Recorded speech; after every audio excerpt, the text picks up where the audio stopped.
सरस्वतीको साथमा हरेक दिन बिहान 10 बजेदेखि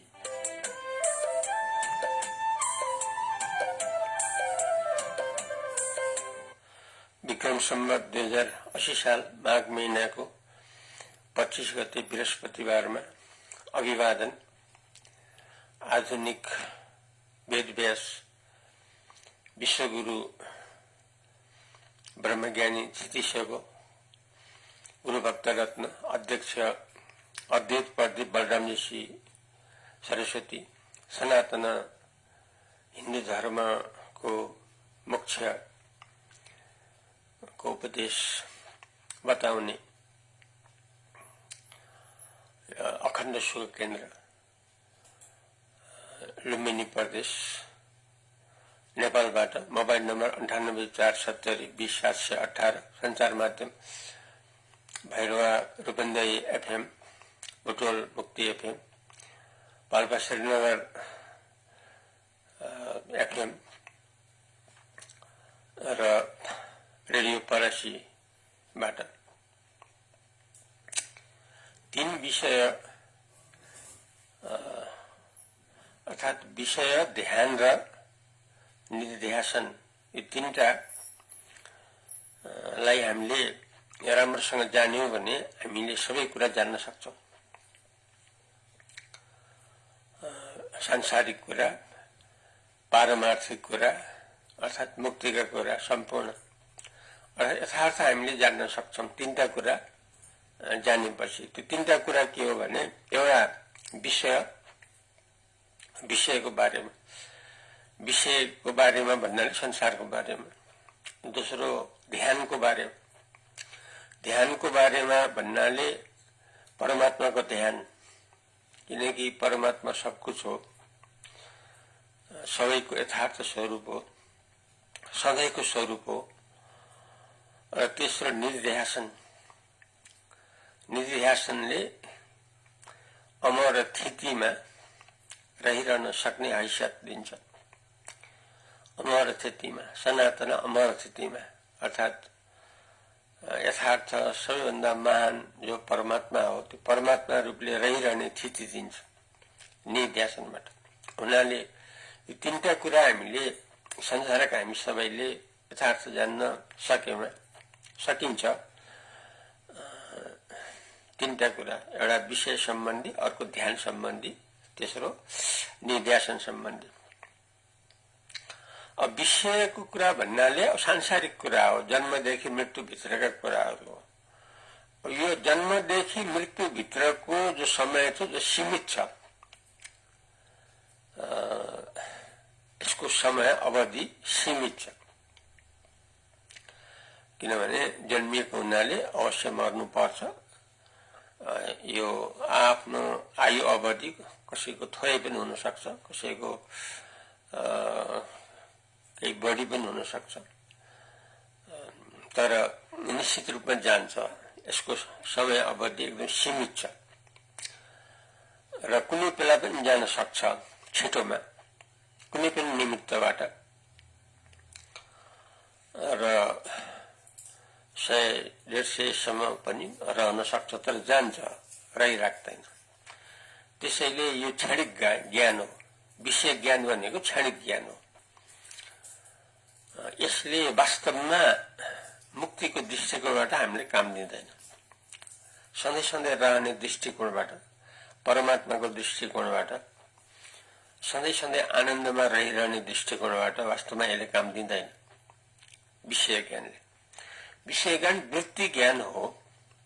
आफ्नो जीवन यापनको लागि राम्रो गरेपछि सजिलो हुन्छ, आफ्नो व्यवहार चलाउन सजिलो हुन्छ विषय ज्ञानबाट। र अहिले संसारमा विषय ज्ञानमा प्राय मात्रै जोड दिएको छ भन्दा पनि हुन्छ। विषय ज्ञानमा मात्रै प्राय एकाध पारमार्थिक ज्ञान पनि दिएको छ, तर त्यो नगण्य रूपमा छ। तर बहुसंख्यकलाई 99% विषय ज्ञान नै देखाइएको छ, जो सीमित हो, क्षणिक हो, जसबाट सधैँ सुख खोज्नेका लागि आधार छैन।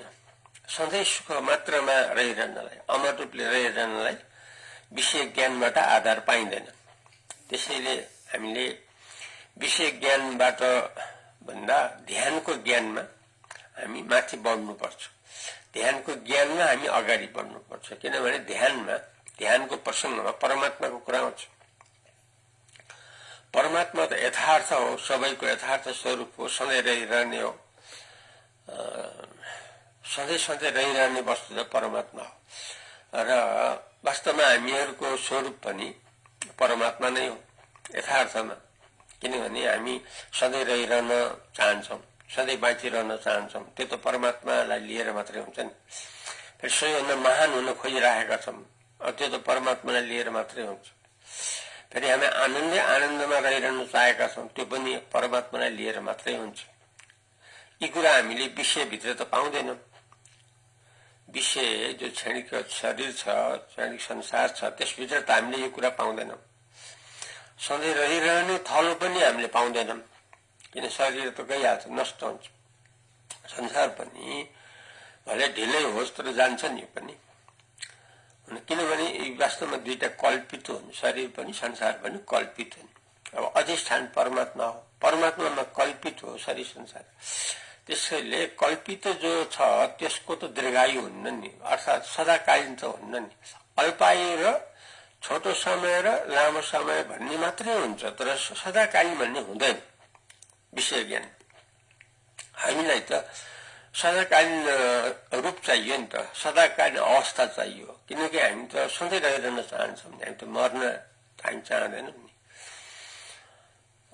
र हामी सबैभन्दा महान भएर पनि रहन चाहन्छौँ र आनन्द मात्रमा पनि रहिरहन चाहन्छौँ। यो तीनटा कुरा त हामीले विषयभित्र पाउँदैनौँ नि त।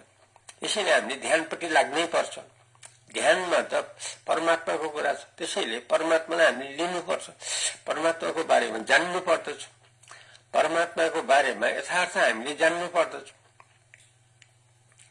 यो ध्यानबाट हुन्छ। यो संसारकै आडमा परमात्माको ध्यान हुन्छ, शरीरकै आडमा परमात्माको ध्यान हुन्छ। किनकि शरीरको माध्यमबाट गरिने हो नि त। ध्यान गर्नलाई त शरीर संसारको विद्यमानतामा नै हुन्छ, तर यसमा तीन विभाग रहन्छ। आफू यो शरीर र धारी जो आफू भन्ने रहन्छ, अनि परमात्मा भन्ने र परमात्माको चिन्तन, परमात्माको ध्यान, परमात्माको अभ्यास, यस्तो तीन विभाग हुन्छ यो ध्यानको अवस्थामा। किनभने ध्यान गर्नेवाला, ध्यान गरिने परमात्मा र गरिरहनु जो ध्यान हो, यो तीनटा त रहन्छन्।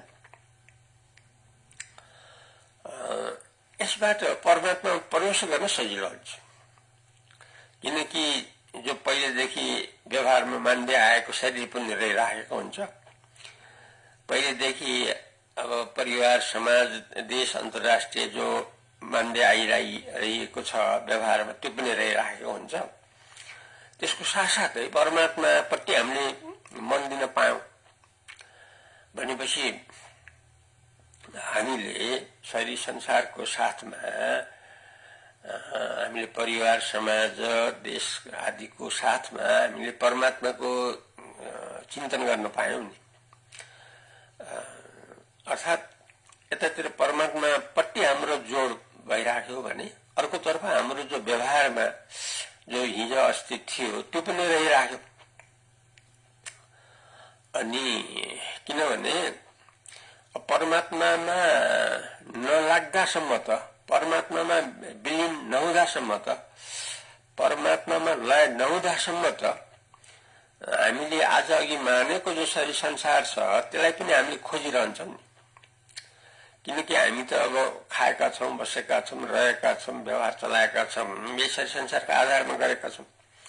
अब परमात्मामा पुरै डुबिसकिएको छैन, यो अवस्थामा त हामीलाई आधार जो पहिलादेखि मिल्दै आइरहेको थियो त्यो त चाहिन्छ नि। नत्र भने के हुन्छ भने, जस्तो दृष्टान्तमा धोबीको कुकुर घर न घाट भन्ने एउटा उखान छ। धोबीको कुकुर घर न घाट भन्ने, यसको अर्थ के भने अहिले त धोबीको अर्थ अर्कै लाग्छ आधुनिकमा त। तर पहिला के थियो भने धोबी भन्ने विशेष एउटा समूह हुन्थ्यो, जाति हुन्थ्यो। उनीहरूले लुगाहरू जम्मा गर्थे अनि दिनभरि धारामा जहाँ पानीको मूल छ त्यो पानी मूल हुने ठाउँमा गएर लुगा धुने, दिनभरि लुगा धुने अनि साँझ परेपछि घर आउने, खाइपिई गरेर बिहान उठेपछि फेरि धारामा जाने। अब त्यो घरको कुकुर त घरमा बस्ने कि धारामा बस्ने? घरमा बस्नु भने मालिकहरू धारामा गएर बसेका हुन्छन्, काम गरेका हुन्छन्। धारामा बसिराखौँ भने पनि फेरि रातिमा त घरमा आउँछन्। धोबीको कुकुर घर न घाट। त्यसैले परमात्मामा जबसम्म हामी लिनु हुन सक्दैनौँ तबसम्म ध्यानको प्रक्रिया हुन्छ। किन भन्दाखेरि शरीर संसार पनि यता रहिराखेका हुन्छ, जो हिजो अस्ति रहिराखेको थियो। अर्कोतर्फ जो आफ्नो मुख्य लक्ष्य हो परमात्मामा बदलिने, त्यसको पनि चिन्तन मनन दृष्टि दिइरहेको हुन्छ। त्यसकारणले हाम्रो स्थिति चाहिँ नि के हुन्छ भने हामीले आफूले आफूलाई समन्वय गर्न सक्छौँ। किनभने हिजो अस्ति रहेको शरीर संसार पनि छँदैछ। यतातिर सधैँ रहिरहने जो पारमार्थिक स्वरूप हो, अविनाशी स्वरूप हो, अमर स्वरूप हो, त्यो परमात्मालाई पनि लिनलाई, लाग्नलाई, लिनु हुनलाई अभ्यास गरिरहेको छ। यसरी ध्यान चाहिँ नि सम्भव हुन्छ। यति बेला धोबीको कुकुर जस्तो भइँदैन, न घर न घाटको यस्तो भइँदैन। यस्तो अवस्थामा ध्यान गर्न हामी सक्छौँ। अनि ध्यान गर्दा गर्दा गर्दा के हुन्छ भन्दाखेरि, किनभने हाम्रो लक्ष्य त परमात्मामा बदलिने हो। किनभने हाम्रो इच्छा सधैँ रहिरहने, सबैभन्दा महान हुने, सधैँ आनन्दै आनन्दमा रहने, यस्तो जो हाम्रो प्रबल इच्छा हो, जो बलियो इच्छा हो, त्यसको लागि त परमात्मामा बदलिनु पर्ने हुन्छ। त्यसको लागि त ध्यान राम्रोसँग गर्नुपर्ने हुन्छ। त्यसकारण हाम्रो मुख्य रूपमा दृष्टि भित्रबाट त परमात्मामा लागिरहेको हुन्छ। यसरी ध्यानमा लागिराख्दा के हुन्छ भन्दाखेरि हाम्रो बुद्धि स्थिर हुन्छ।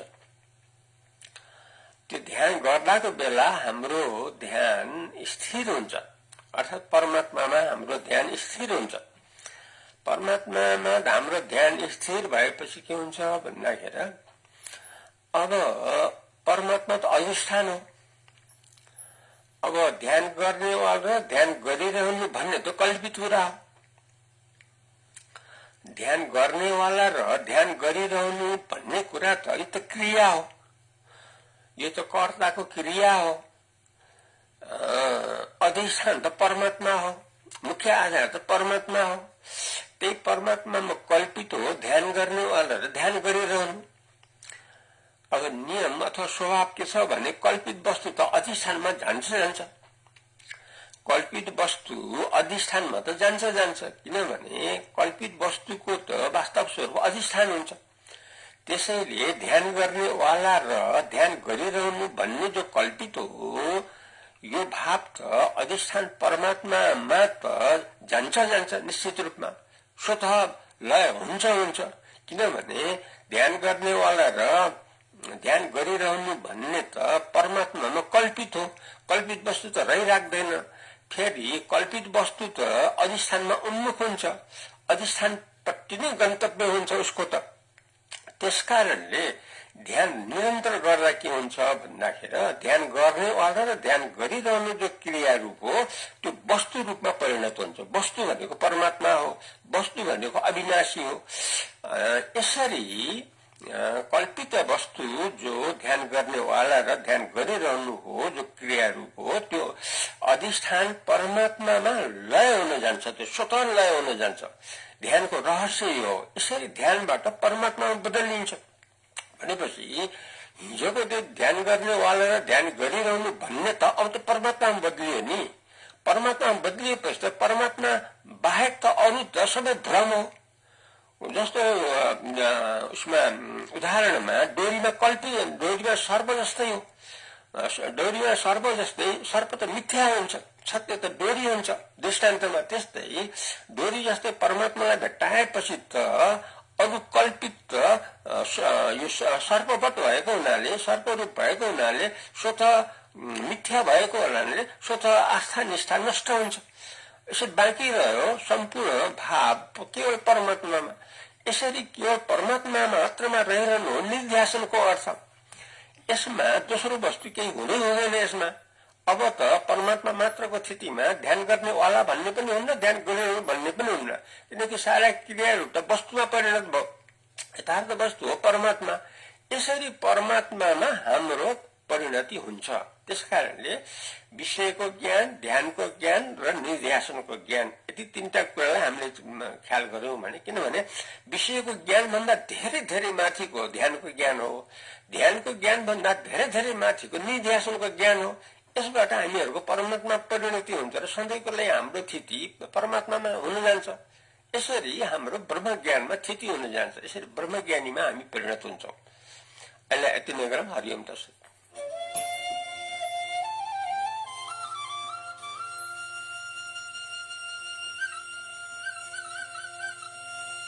सनातन अमर आत्मा परमात्मा रूपले आनन्द मात्रामा सबै सधैँ रहिरहनलाई